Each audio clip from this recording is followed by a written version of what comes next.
Méditation du 27 octobre. Décision pour la vie éternelle. Un cœur intelligent acquiert la connaissance et l'oreille des sages recherche la connaissance. Proverbe 18, verset 15. Martin Luther était un jeune étudiant en droit à l'université d'Erfurt. Son père était très fier d'avoir bientôt un fils avocat. Mais Martin avait d'autres plans en tête.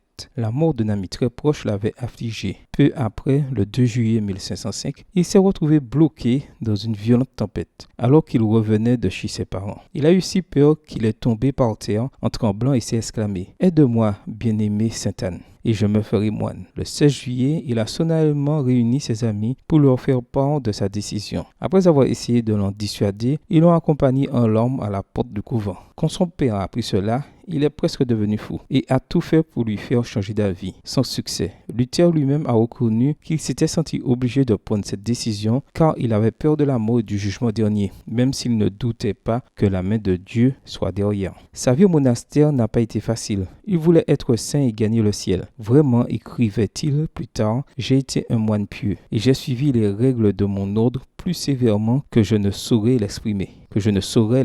Si jamais moine eût pu entrer dans le ciel par sa moinerie, certes j'y serais entré. Cela eût duré longtemps encore. Je me serais martyrisé jusqu'à la mort. Ces mortifications altérèrent profondément sa santé. Il devint sujet à des évanouissements dont les suites devaient se faire sentir jusqu'à la fin de sa vie. En dépit de tous ses efforts, il n'éprouva aucun soulagement et se trouva bientôt aux confins du désespoir. Extrait du livre La tragédie des siècles, chapitre 7, page 112. Dieu n'a pas été insensible à sa sincérité et l'a poussé à étudier les Écritures. Martin y a découvert que le salut était un don offert par Dieu à travers le sacrifice de Jésus, bien que nous n'en soyons pas dignes. Il a alors pris une nouvelle décision, proclamer cette grande vérité. C'est ainsi que cet humble moine est devenu le grand leader de la réforme protestante, un mouvement qui a secoué l'Europe et changé le panorama du christianisme. Parfois, on peut prendre des décisions pour les mauvaises raisons, mais Dieu reconnaît la sincérité du cœur et n'abandonne pas ses enfants. Aujourd'hui, remets tes décisions entre les mains du Seigneur pour qu'il te conduise sur le chemin que tu dois emprunter. Bonne journée à toi et que le Seigneur te bénisse.